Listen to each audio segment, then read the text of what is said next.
Our next guest is in Sarasota, Florida, just north of the eye wall, where winds are 155 miles per hour. He stayed behind despite a mandatory evacuation order. The windows of his new construction condo are supposed to withstand 150 miles per hour, and he has already told me he has regrets about his decision to stay. Joining me now is Larry Welk. He is currently riding out the storm in downtown Sarasota. Larry, you are a helicopter journalist and pilot. You have seen some stuff before. I know this. You've jumped into flooding to do rescues. What are you doing staying behind in a hurricane? Why do you think this was a good idea? Well, I didn't think it was a good idea. In fact, we had made some plans to leave. And shortly before the storm hit, we thought that there would be a deviation and it would go up to the north. So we regrettably made the decision to stay in our condo. Now, I'm not worried physically about our well-being. I think we're going to be fine. Our building is brand new. We're up high. But as you said, I've seen almost every natural disaster that there is and experienced those kinds of emergencies.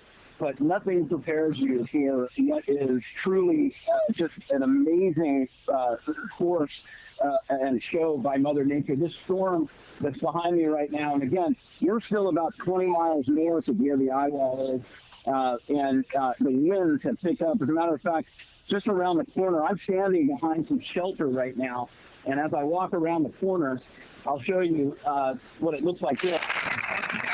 These winds are easily 50 miles an hour right now. And I think I made the mistake that probably a lot of people that are not in Florida made, and that was thinking we can hunker down, ride it out. And like I said, we'll be fine for the storm. The problem is going to be with this much wind, with this much rain, I think that there's going to be a big problem getting around. I saw your report earlier down in Naples. I'm fully expecting that we're going to get some flooding. We're already seeing flooding. So I, as somebody who's new to Florida, just moved here a year ago, thought I could ride it out. And I'll tell you, Katie, never again. Once I hear that warning, I am going to get in the car and get out of Florida. It is just 2 miles short, 2 miles less strong than a Category 5. 157 miles an hour is the wind for a Category 5. It's very close. Your windows are meant to withstand 150 miles per hour. So once the winds really do pick up and get to you, they could get as high as 155. Are you worried about the infrastructure of your condo, the windows of your condo? We've taken every precaution. Now, I will say this. The communication from the city of Sarasota and the state of Florida has been amazing. We've gotten every kind of alert that you can get. We've gotten notices as to where to go. And in our own building, we've even gotten instructions on what to do if the power, when the power goes out. But we've got a concrete stairwell that's reinforced with a common area that's also very well protected. So we have our backup plan, but for now, we are hunkering down in the condo on the 13th floor. And it's, like I said, it's thrilling to watch Mother Nature at work, but at the same time, it's frightening. And again, next time they give me that warning, I am out of here. So what are you doing when the storm goes through and there's flooding and there's the damage down below? What are you prepared for?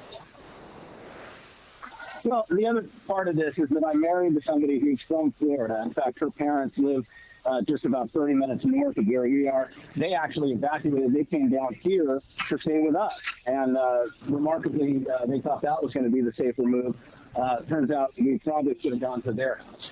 But we are prepared to help now that we're here. Now that we have been made the mistake of staying, we have notified all of our neighbors that if they need help moving stuff or if they get into any kind of trouble, to let us know. So at this point, now that we've made that initial mistake, we're going to make the best of it and do what we can to help clean up and help the community once the storm does move through, because I think they're probably going to need it.